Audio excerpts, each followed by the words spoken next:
करनाल से बीजेपी सांसद संजय भाटिया ने किसानों के आंदोलन को लेकर एक बड़ा बयान दिया है। संजय भाटिया ने यह कहा है कि आज तक देश में कभी इतना बड़ा आंदोलन नहीं हुआ, लेकिन हर आंदोलन कुछ मांगों को लेकर होता है, मगर यह बिना मांग का आंदोलन है। कोई किसान नेता ये नहीं बता पाया कि कानून में आखिर गलत क्या है और वो बदलाव क्या चाहते हैं। उन्होंने ये भी कहा है कि आंदोलन की अगुवाई करने वाले यूपी के नेता अपने गांव के नतीजे देखें, जहां पंचायत चुनावों में उन्हीं के गांवों में बीजेपी ने जीत दर्ज की है। सीधे साधे किसानों को सिर्फ और सिर्फ भ्रमित किया जा रहा है। तो यह बयान बीजेपी नेता संजय भाटिया की तरफ से दिया गया है। मैं समझता हूं विपक्ष तो किसी भूमिका में है ही नहीं।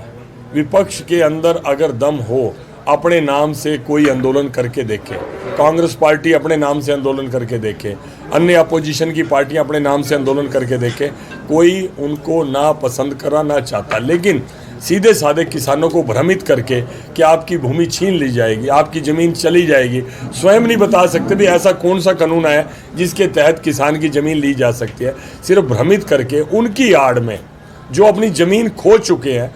अभी आप देखिए उत्तर प्रदेश के अंदर भी महापंचायत हुई, उत्तर प्रदेश में अभी चुनाव के रिजल्ट आए हैं। खुद जो किसान आंदोलन के अगुआ नेता हैं, उनके अपने गांव में जाके स्थिति देखो कि किस कैंडिडेट को वो पंचायत चुनाव के अंदर मदद करे थे और उसको गांव में कितने वोट मिले।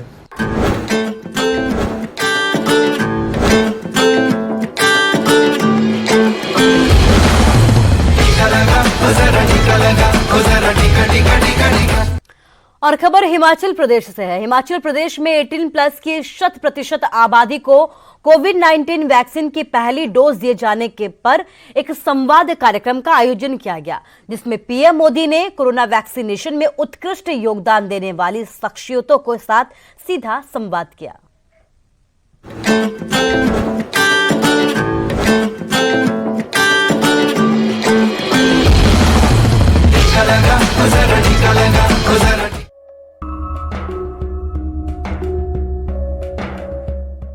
हिमाचल प्रदेश में 18 साल से अधिक उम्र की आबादी को 100% वैक्सीनेशन की पहली डोज दिए जाने के बाद एक संवाद कार्यक्रम का आयोजन किया गया। इस कार्यक्रम के जरिए प्रधानमंत्री ने कोरोना वैक्सीनेशन में उत्कृष्ट योगदान देने वाले अनेक शख्सियतों के साथ सीधा संवाद किया। पीएम ने एक तरफ जहां हिमाचल प्रदेश के तमाम नागरिकों को इस उपलब्धि के लिए बधाई दी, तो वहीं कुल्लू जिला के ऐतिहासिक गांव मलाना की आशा वर्कर निर्मा देवी के साथ पीएम ने सीधा संवाद भी किया। इतना ही नहीं, पीएम ने मलाना जैसे देवास्था के केंद्र में लोगों को वैक्सीनेशन के लिए प्रेरित करने के बारे में भी निर्मा देवी से जाना। आयुष्मान भारत योजना हो या फिर हिमाचल प्रदेश की सहारा योजना, गंभीर बीमारियों की स्थिति में बहुत कारगर सिद्ध हो रही है। इनका लाभ ज्यादा से ज्यादा लोगों को मिले, हर जरूरतमंद को मिले, इसके लिए भी सरकार के प्रयास जारी हैं। माता जी आपको प्रणाम। इस खास कार्यक्रम के दौरान हिमाचल प्रदेश के मुख्यमंत्री जयराम ठाकुर ने केंद्र सरकार को धन्यवाद देते हुए कहा कि पीएम मोदी के सहयोग के बिना हिमाचल प्रदेश के लिए उपलब्धि हासिल करना संभव नहीं था। बहुत बड़े संकट में से आगे बढ़ते हुए आपने न भारत को रुकने दिया और ना ही किसी प्रदेश के विकास को रुकने दिया।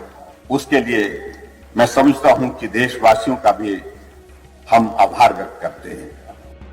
वहीं इस खास कार्यक्रम की समाप्ति के बाद हिमाचल प्रदेश के शिक्षा मंत्री गोविंद सिंह ठाकुर ने पत्रकारों से बात करते हुए इस उपलब्धि पर खुशी जताई और मीडिया से जानकारी साझा करते हुए बताया कि इस खास मौके पर पूरे हिमाचल प्रदेश में अलग अलग जगहों पर कई कार्यक्रमों का आयोजन किया गया।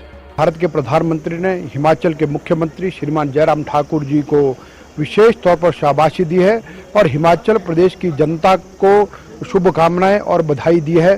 तो आज ये कार्यक्रम था और जो पूरे हिमाचल प्रदेश में कार्यक्रम आयोजित किया गया। जाहिर है हिमाचल प्रदेश की ये उपलब्धि खास है और निश्चित तौर पर यह कामयाबी दूसरे राज्यों को भी प्रेरित करेगी। Bureau report, news 18 network.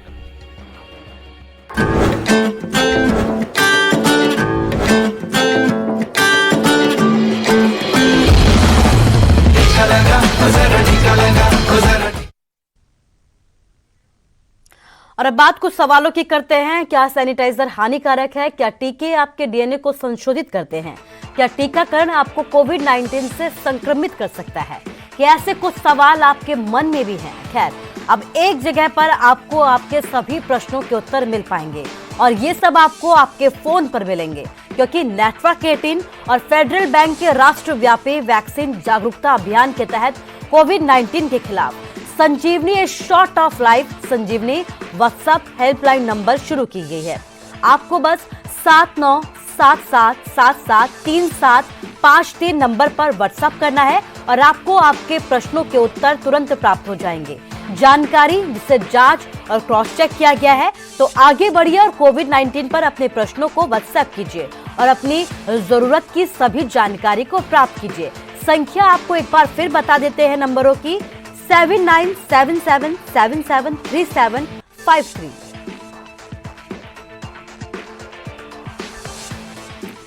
देश में कोरोना के केस काफी बड़े हैं, ऐसे में मास्क सबसे बड़ा हथियार है। हम आपसे बार बार ये अपील करते हैं कि मास्क पहनिए और इसे लेकर न्यूज 18 ने भी एक मुहिम शुरू की है, #मास्क पहनो इंडिया। आप खुद से ये प्रण लीजिए कि जब तक ये महामारी है हम मास्क नहीं उतारेंगे।